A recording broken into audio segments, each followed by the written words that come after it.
Good evening and welcome to the news roundup for Wednesday, May 31st.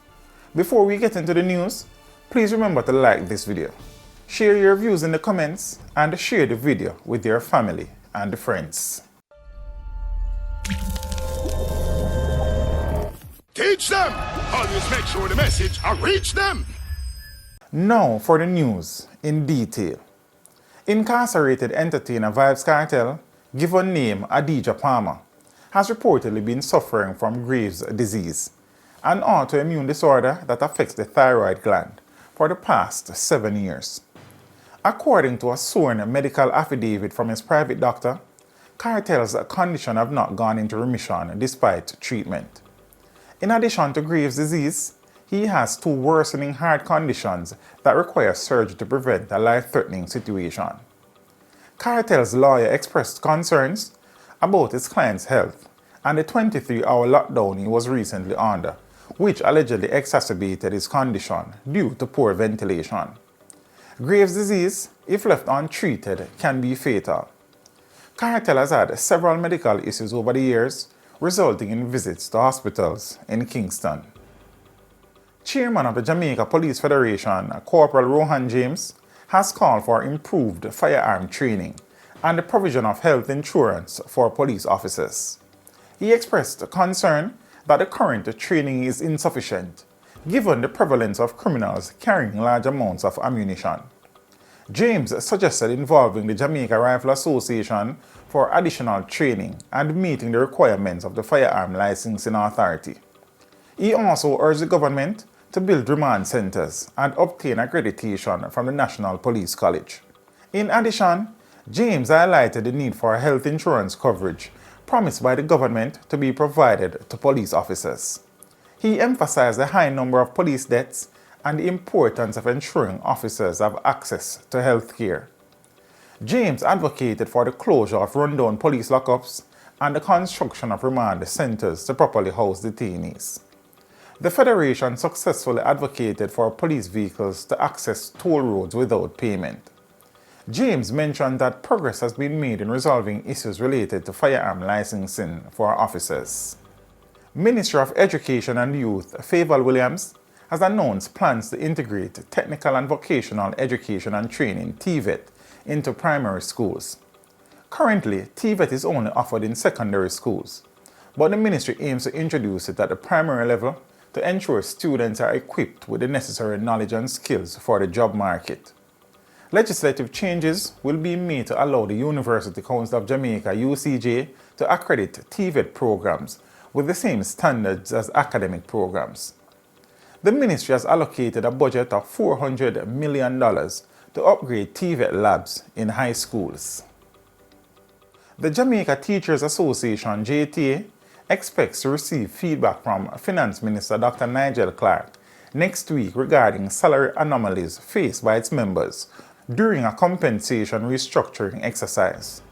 The JTA held a meeting with representatives from the Ministry of Finance, the Transformation Implementation Unit, and the Ministry of Education.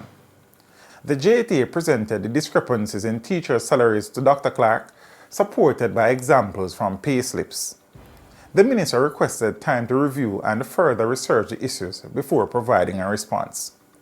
Dr. Clarke expressed his commitment to resolving the outstanding matters promptly. The JTA noted that some progress has already been made, including the issuance of a bulletin by the Education Ministry addressing maternity and paternity leave, as well as salary adjustments for teachers employed on contract, particularly in bursa-paid schools, in line with the restructuring exercise. Legislation aimed at validating and indemnifying the Independent Commission of Investigations (INDICOM) from legal actions face objections from lawmakers, leading to a delay in its passage. Member of Parliament Lothan Cousins argued that INDICOM acted independently and without prosecutorial powers, causing harm to police officers. Justice Minister Delroy Chuck defended the bill, stating that INDICOM acted in good faith based on a 2014 court ruling allowing it to charge police officers. Opposition leader Mark Golding disagreed, expressing concerns about undermining people's rights to seek redress for breaches.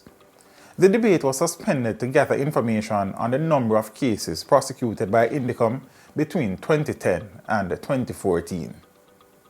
The plea and case management for the 2010 shooting death of businessman Keith Clark will continue on June 5.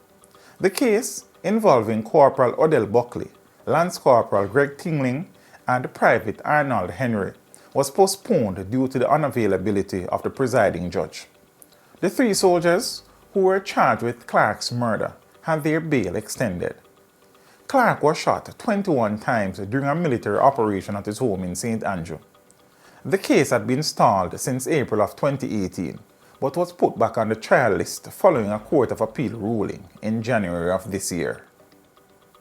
Jody and Jackson, a 28-year-old bar operator and nail technician, has been charged with a double murder that occurred in Port Antonio. The victims, Sade Pink and Keno James King, were fatally shot on May 23rd during a gathering where people were playing dominoes. Jackson allegedly drove to the scene in a Toyota Fielder motorcar, and a man exited the vehicle and opened fire, resulting in the deaths of Pink, who was pregnant, and James. Following an investigation, Jackson was taken into custody and charged on Monday in relation to the murders. In an incident in the Roehampton district of St. James on Tuesday afternoon, a man identified as Presser was shot and killed while another man was injured. The men were among a group at a shop when individuals in a motorcar opened fire, injuring them.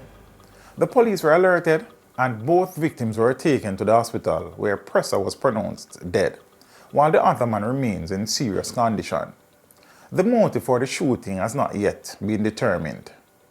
In business, Jamaica's economy experienced growth of 2.7% in the first quarter of 2023, marking the 8th consecutive quarter of growth.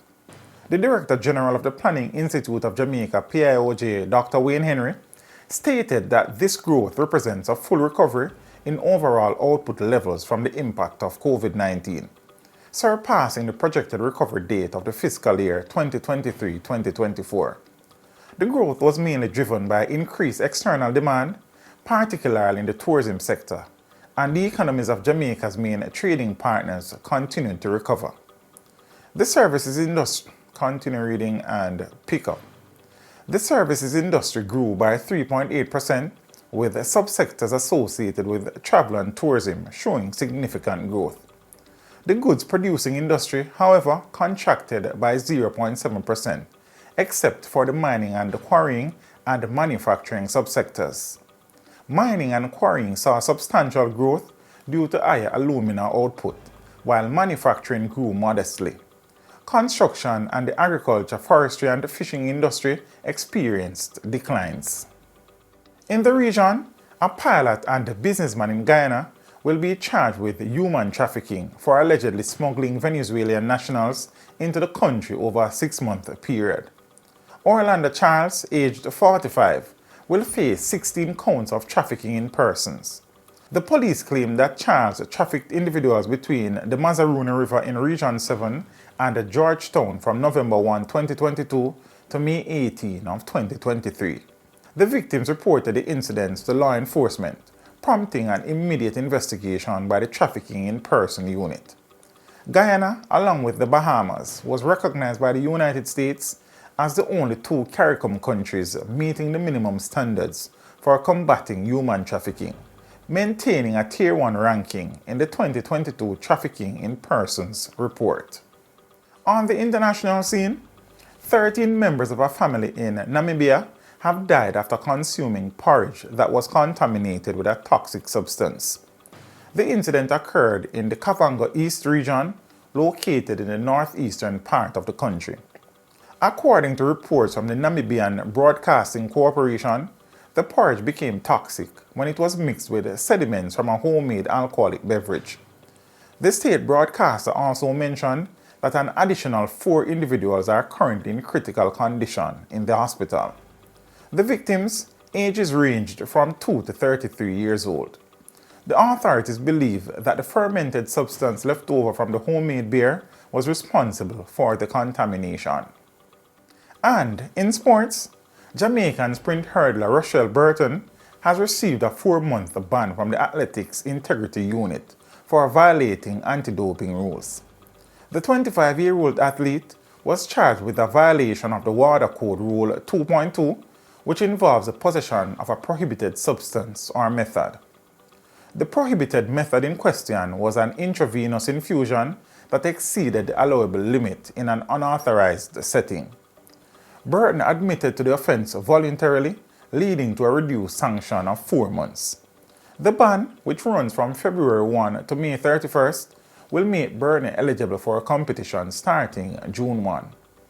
Burton previously won silver for Jamaica in the 100-meter hurdles at the 2016 World Under-20 Championship in Poland. And that is it for your news roundup for today. We would appreciate you liking this video, leaving a comment, and sharing the video with your family and friends.